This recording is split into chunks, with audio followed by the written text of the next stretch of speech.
Nada de hexa, mais uma vez, né? A seleção do Tite ficou nas quartas de final, diante da Bélgica, os Diabos Vermelhos. Mas o clima não é de terra arrasada e muita gente torce pela continuidade do trabalho desenvolvido pelo técnico gaúcho, o Tite. Meu convidado hoje é o jornalista Edmo Sinedino, comentarista esportivo do 96 FM e do portal nominuto.com. Boa tarde, Edmo. Boa tarde, hoje. Boa tarde aos telespectadores. Acho que é isso, né? Não é terra arrasada. A seleção ficou devendo algumas coisas, né? Principalmente as vitórias decisivas, né? Exato. Mas eu acho que o trabalho foi iniciado pelo Tite, né? Eu acho que um bom trabalho foi iniciado pelo Tite e hoje, claro, erros foram cometidos, né? Erros vão sempre ser cometidos. O futebol é muito subjetivo, né? Não é você apostar no Tite, o Tite ser um grande treinador, está conquistando tudo e é obrigado a ser campeão do mundo. Eu acho que o trabalho foi iniciado, eu acho que algumas coisas podem ser corrigidas, podem ser melhoradas. Eu acho que o Brasil perdeu jogando no nível bom. Eu não considero que o Brasil perdeu jogando num nível abaixo do que se espera. Claro, a gente esperava mais de alguns jogadores, a gente esperava mais, por exemplo, de um Neymar, de um Felipe Coutinho nas partidas decisivas. Mas é como eu disse, subjetividade do futebol traz essas surpresas, às vezes negativas. Agora, Edmo, o brasileiro não se exige muito como torcedor e exige muito do seu discreto canarinho? Olha só, eu até escrevi um texto no portal No Minuto que um dos camaradas, um dos 9 olhos de Tite reclamando porque a gente não valoriza os nossos ídolos. Eu acho que, na verdade, os nossos ídolos não valorizam o povo brasileiro. É crescente de hoje o número de gente que deixa de ir a estádio de futebol. É crescente o número de gente que deixa de fazer apologia aos seus clubes. Essa violência, essa coisa tudo. Então, eu acho que a cada derrota dessa, a gente poderia tirar mais lições, mas infelizmente nós tiramos poucas lições. Ainda bem que existe uma corrente muito forte e tudo indica que o Tite vai continuar. Agora eu me pergunto, será que o Tite vai ter, autonomia para escolher realmente os jogadores que ele quer? Por que você diz isso? Por conta da influência de hoje sempre nefasta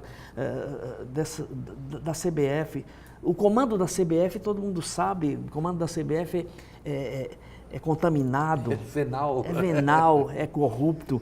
E os patrocinadores parece que comandam, infelizmente, a seleção brasileira, as convocações até. Às vezes eu escuto isso e às vezes acompanhando alguns comentários, resenhas.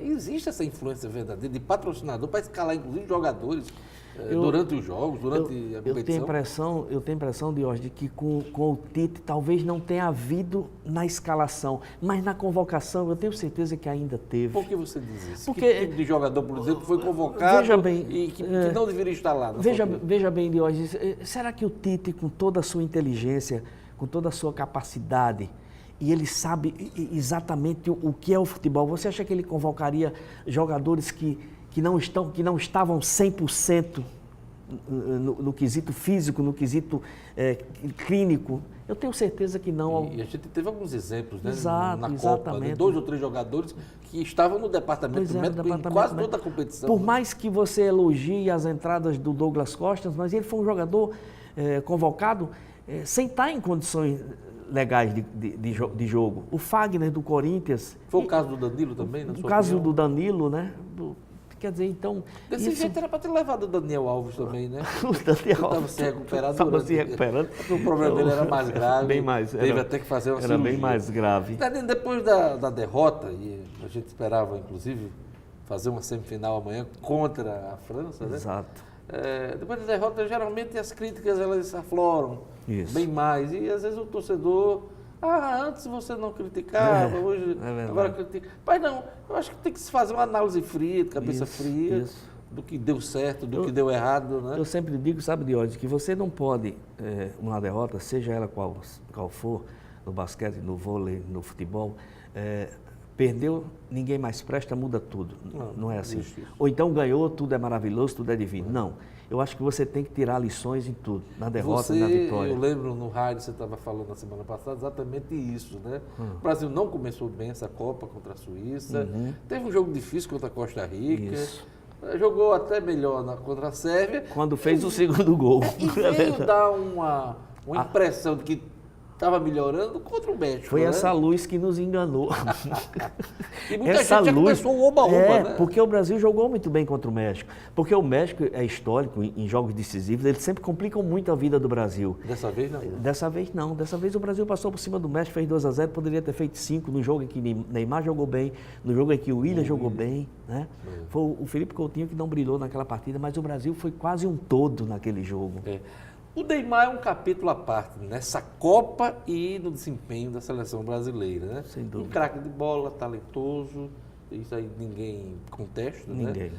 Mas do ponto de vista do comportamento, deixou muito a desejar e o lado emocional dele estava meio desequilibrado. Isso. Tanto é que sai da Copa muito malhado, né? Edson? Muito. Foi uma Copa terrível para o Neymar. Vai criar muitos problemas ainda daqui para frente.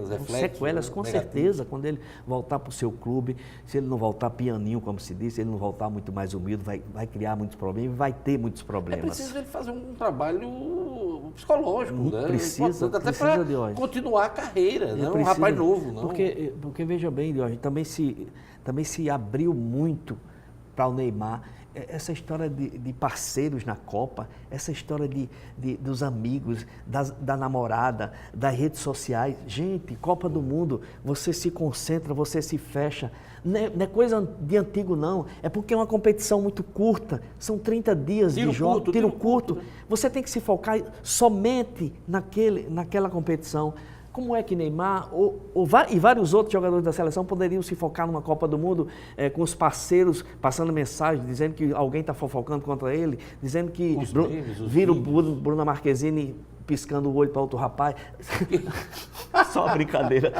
Eu sei, não, esse tipo de coisa, são essas conversas que afetam a concentração do jogador. Exatamente. Mesmo as mães, os pais, lá na Rússia, os filhos, as esposas, será que não gera uma preocupação?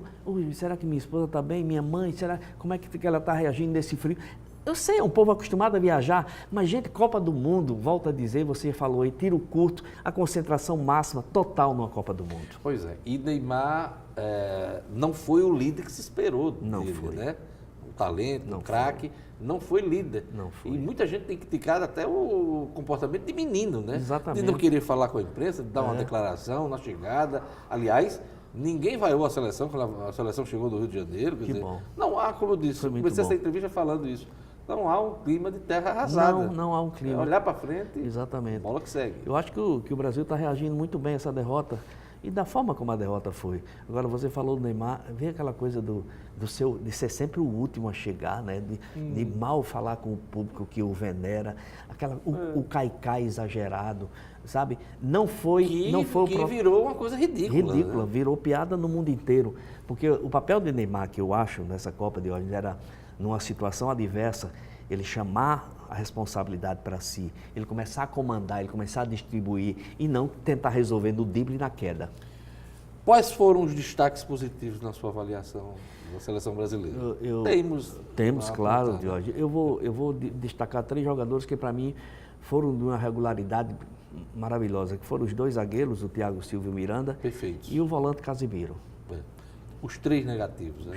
Só para a gente ficar nos 3 negativos. Não vamos apontar mais gente, não. Vamos apontar os 3 negativos. Eu acho que o Neymar, pelo que se esperava dele, o Felipe Coutinho, pelo que se esperava Começou dele. bem, mas se escondeu, né? Sumiu. Né? Exatamente. O Gabriel Jesus, que não houve o desfecho, ainda tem um 4º nome, que o Brasil todo, eu vi até ataques racistas contra esse rapaz, o que é um absurdo, que é o Fernandinho.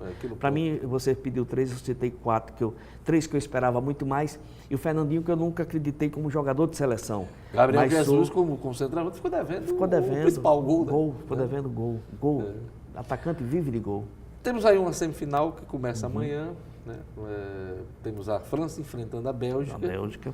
E depois temos Croácia e Inglaterra. Isso. Palpite para França e Bélgica, quem passa?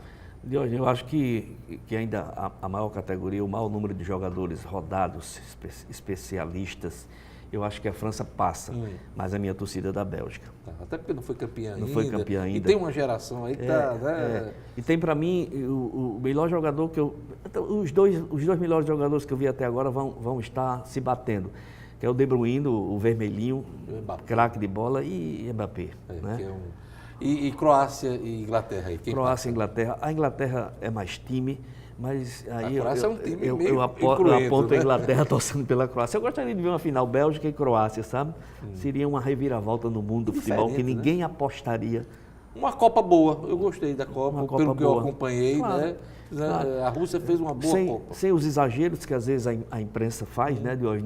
Não teve nenhum monstruoso jogador que tenha se destacado tanto assim. Mas pelos resultados surpreendentes. Exato, tudo, né? resultado surpreendente. E vários bons jogadores que surgiram que a gente teve a oportunidade de conhecer mais. 0 a 10, qual é a nota da Copa da Rússia? 7. 7. Sete. É isso aí. Eu conversei com o Edmo Cinedino, jornalista esportivo, um dos comentaristas mais importantes aqui do futebol e do esporte do Rio Grande do Norte. Obrigado, Edmo. Obrigado, Jorge. É um prazer estar com você. O RN Acontece vai ficando por aqui. Tenhamos todos uma bela tarde. Fiquem com a programação da Band de Natal. Na sequência, o Robson Carvalho, hein? E amanhã eu volto com o RN Acontece. Eu guardo você. Tchau. Até amanhã.